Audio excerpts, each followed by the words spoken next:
Friends, welcome to Defence Matrix. तो जैसा कि हम जानते हैं, कैबिनेट कमेटी ऑन सिक्योरिटी द्वारा कई इंपॉर्टेंट अप्रूवल दिए गए हैं जो कि टोटल 35,000 करोड़ की अमाउंट के हैं। इसमें हमने सुबह की वीडियो में 13,000 करोड़ के अमाउंट के अप्रूवल की बात करी थी, जहां पर बताया था हाई पावर रेडार और क्लोज इन वेपन सिस्टम्स हमारे द्वारा एक्वायर किए जाने हैं। वहीं पर 19,000 करोड़ की अमाउंट में हमारे द्वारा 200 के ऊपर ब्रह्मोस मिसाइल्स एक्वायर करी जानी है, जो कि नई एक्सटेंडेड रेंज की ब्रह्मोस होने वाली है। साथ ही साथ एक और इम्पॉर्टेंट अप्रूवल दिया गया है जिसके बारे में ज़्यादा चर्चा नहीं हुई है।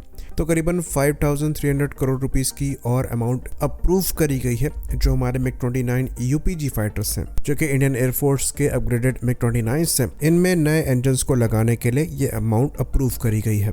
तो ये एक इंटरेस्टिंग केस है और इस पर हम विस्तार से चर्चा करेंगे। तो जब हमारे MiG-29 को UPG स्टैंडर्ड पर अपग्रेड किया गया था, तब भी इनके इंजन को रिप्लेस किया गया था और उस समय RD-33 के ही 3 सीरीज के इंजन लगाए गए थे, जो कि पुराने इंजन में थोड़ा इम्प्रूव्ड थे, जो कि बेहतर सर्विस लाइफ के साथ आते थे। पर कोई मेजर परफॉर्मेंस इम्प्रूवमेंट नहीं था। वो इंजन भी ब्लैक स्मोक को प्रोड्यूस करते थे। तो इन RD-33 3 सीरीज के इंजन्स को HAL द्वारा इंडिया में ही बनाया गया और 2020 में इसका 140th इंजन इंडियन एयरफोर्स को डिलीवर किया गया।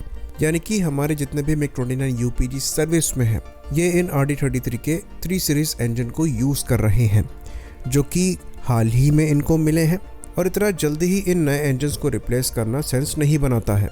तो पहला जो MiG-29 UPG है, ये 2011 में ही फ्लाई किया हुआ है। यानी कि जो लास्ट MiG-29 अपग्रेड हुआ होगा, उसका इंजन 10 साल भी फ्लाई नहीं किया होगा। तो अगर आप यहाँ पर लेटेस्ट इंजन की बात करें, तो जो सबसे लेटेस्ट इंजन है, जो कि MiG-35 और MiG-29K में इस्तेमाल किए जाते हैं, ये RD-33 के RD-33M के इंजन्स हैं, जो कि 2011 में भी एग्जिस्ट करते थे। तो फिर सवाल यहाँ भी उठता है कि जब उस समय अपग्रेड प्लान किया गया था, तो फिर उस समय ही ये लेटेस्ट इंजन क्यों नहीं अपग्रेड का हिस्सा बने। ऑल्दो जो UPG अपग्रेड प्रोग्राम है, ये कोई बहुत एक्सपेंसिव अपग्रेड प्रोग्राम नहीं था, खाली $900 मिलियन का प्रोग्राम था, जो कि रुपीस में बात करें तो 7,460 करोड़ का है आज के कन्वर्जन रेट के हिसाब से। उस टाइम पर यह अमाउंट डेफिनेटली ज़्यादा रहा होगा। इन्फ्लेशन के हिसाब से अगर कैलकुलेट करें तो 2011 का $900 मिलियन आज का $1.2 बिलियन है, जो कि रुपीस में ऑलमोस्ट 10,000 करोड़ पहुंचता है। तो उस अमाउंट में हमने अपने 69 एयरक्राफ्ट अपग्रेड किए थे, जिसमें एवियोनिक्स अपग्रेड और इंजन अपग्रेड भी शामिल था। और आज 5,300 करोड़ खाली इंजन अपग्रेड के लिए ही अप्रूव किए गए हैं। तो डेफिनेटली वो इंजन हमें काफ़ी चीप पड़े थे। पर फिर भी अगर आप उन नए इंजन्स को 1 दशक तक भी इस्तेमाल नहीं कर रहे हो, तो वो एक तरीके से वेस्ट है। जैसा कि हम जानते हैं, जो लास्ट RD-33 के 3 सीरीज इंजन है, ये 2020 में ही HAL द्वारा डिलीवर किए गए थे। तो अभी उस चीज़ को कंप्लीट 4 साल भी नहीं हुआ है और फिर नए इंजन्स को यहाँ पर लगाने की बात चलाई जा रही है, जो कि मोस्ट लाइकली RD-33M के हो सकते हैं अगर हम यहाँ पर अपग्रेड देख रहे हैं। तो ये जो RD-33M के इंजन्स हैं, यहाँ पर थ्रस्ट इंक्रीज हुआ है। जो पुराने RD-33 इंजन्स हैं, ये मैक्सिमम 81 किलोन्यूटन का थ्रस्ट पैदा करने में सक्षम है। इसके कंपैरिजन में जो M के इंजन है, यहाँ पर 7% थ्रस्ट इंक्रीज हुआ है, जो कि मैक्सिमम थ्रस्ट 88 किलोन्यूटन का पहुँचा देता है।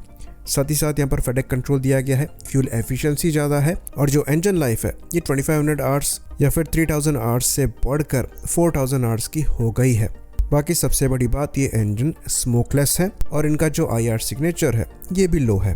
तो ये इंजन इंडिया में प्रोड्यूस नहीं किए जाते हैं, पर इनकी MRO फैसिलिटी है, क्योंकि ये हमारे MiG-29K में ऑपरेट होते हैं और ये इंजन MiG-35 में भी इस्तेमाल किए जाते हैं। तो डेफिनेटली ये बेहतर इंजन है।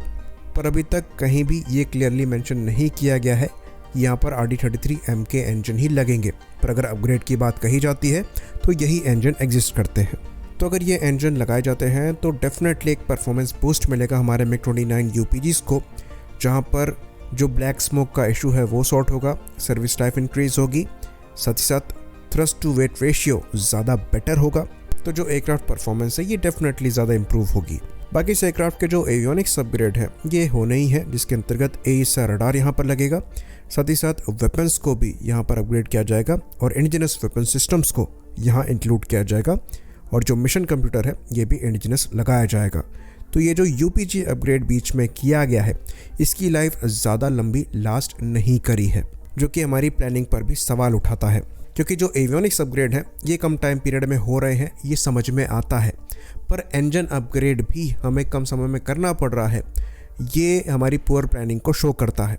क्योंकि ये इंजन पहले भी एग्जिस्ट करते थे और यूपीजी अपग्रेड के दौरान ही इंक्लूड किए जा सकते थे। आई होप इन्फॉर्मेशन यहाँ पर क्लियर रही हो। इसी बात पर इस वीडियो को हम ख़त्म करेंगे। लाइक करिए, सब्सक्राइब करिए। जय हिंद।